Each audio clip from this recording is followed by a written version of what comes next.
Welcome to Bible Revealed, where we dive into stories and chapters of the Bible. Genesis chapter 50, Jacob's burial and Joseph's death. Joseph threw himself on his father and wept over him and kissed him. Then Joseph told the physicians who served him to embalm his father's body, so Jacob was embalmed. The embalming process took the usual 40 days, and the Egyptians mourned his death for 70 days. When the period of mourning was over, Joseph approached Pharaoh's advisors and said, "Please do me this favor and speak to Pharaoh on my behalf.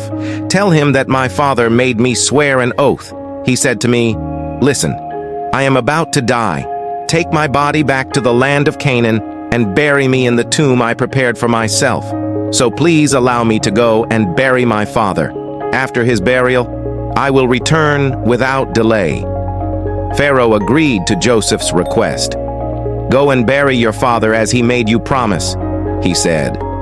So Joseph went up to bury his father.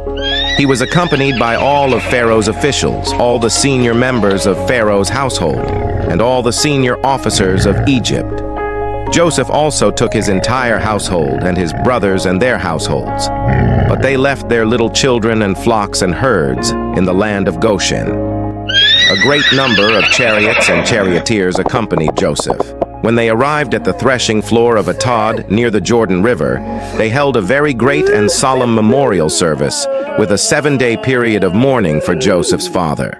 The local residents, the Canaanites, watched them mourning at the threshing floor of Atad. Then they renamed that place, which is near the Jordan, Abel Mizraim, for they said, "This is a place of deep mourning for these Egyptians." So Jacob's sons did as he had commanded them. They carried his body to the land of Canaan and buried him in the cave in the field of Machpelah, near Mamre. This is the cave that Abraham had bought as a permanent burial site from Ephron the Hittite. After burying Jacob, Joseph returned to Egypt with his brothers and all who had accompanied him to his father's burial. But now that their father was dead, Joseph's brothers became fearful. "Now Joseph will show his anger and pay us back for all the wrong we did to him," they said. So they sent this message to Joseph. "Before your father died, he instructed us to say to you, 'Please forgive your brothers for the great wrong they did to you, for their sin in treating you so cruelly. So we, the servants of the God of your father, beg you to forgive our sin.'" When Joseph received the message, he broke down and wept. Then his brothers came and threw themselves down before Joseph. "Look, we are your slaves," they said. But Joseph replied, "Don't be afraid of me. Am I God that I can punish you? You intended to harm me, but God intended it all for good. He brought me to this position so I could save the lives of many people. No, don't be afraid.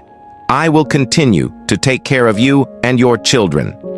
So he reassured them by speaking kindly to them. So Joseph and his brothers and their families continued to live in Egypt.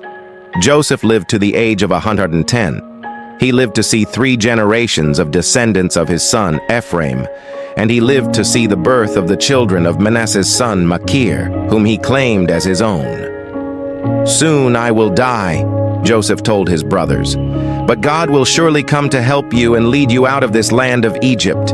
He will bring you back to the land he solemnly promised to give to Abraham, to Isaac, and to Jacob." Then Joseph made the sons of Israel swear an oath, and he said, "When God comes to help you and lead you back, you must take my bones with you." So Joseph died at the age of 110. The Egyptians embalmed him, and his body was placed in a coffin in Egypt. So what can we learn from this chapter? Genesis chapter 50 provides several valuable lessons for Christians, focusing on themes of forgiveness, reconciliation, and the providence of God.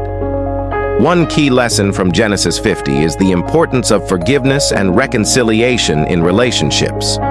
In this chapter, Joseph demonstrates extraordinary forgiveness toward his brothers who had betrayed him and sold him into slavery.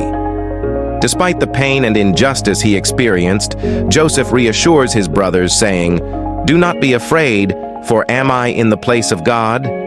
But as for you, you meant evil against me, But God meant it for good in order to bring it about as it is this day, to save many people alive. Genesis 50:19-20. Joseph's forgiveness and reconciliation with his brothers exemplify the transformative power of grace and the ability to overcome past hurts through love and forgiveness. It encourages Christians to extend forgiveness to those who have wronged them and to seek reconciliation in their relationships, following the example of Christ, who forgave us our sins. Another lesson from Genesis 50 is the recognition of God's providence and sovereignty over human affairs. Throughout the chapter, we see how God's hand was at work behind the scenes, orchestrating events for His purposes. Despite the brothers' intentions to harm Joseph, God ultimately used their actions to fulfill His plan of salvation, preserving the line of Jacob and bringing about the redemption of His people. This teaches Christians to trust in God's providential care and to believe that He is able to work all things together for good, even in the midst of difficult circumstances. Additionally, Genesis 50 emphasizes the theme of legacy and the importance of passing on spiritual heritage to future generations. In his final days, Jacob blesses his sons and instructs them to bury him in the promised land of Canaan, thereby affirming his faith in God's promises and passing on his commitment to the covenant to his descendants. This underscores the importance of living with an eternal perspective and investing in the spiritual well-being of future generations. It encourages Christians to live lives of faithfulness and obedience, leaving behind a legacy of faith and righteousness for those who come after them. Overall, Genesis 50 teaches Christians the importance of forgiveness, reconciliation, trust in God's providence, and passing on spiritual heritage to future generations. It challenges us to extend grace and forgiveness to others, to trust in God's sovereignty, and to live with an eternal perspective, knowing that our lives are part of God's greater plan of redemption for humanity. Through the story of Joseph and his brothers, we are reminded of the power of forgiveness and the faithfulness of God in fulfilling His promises. Join us at Bible Revealed as we explore the Bible chapter by chapter. Thank you, and God bless you.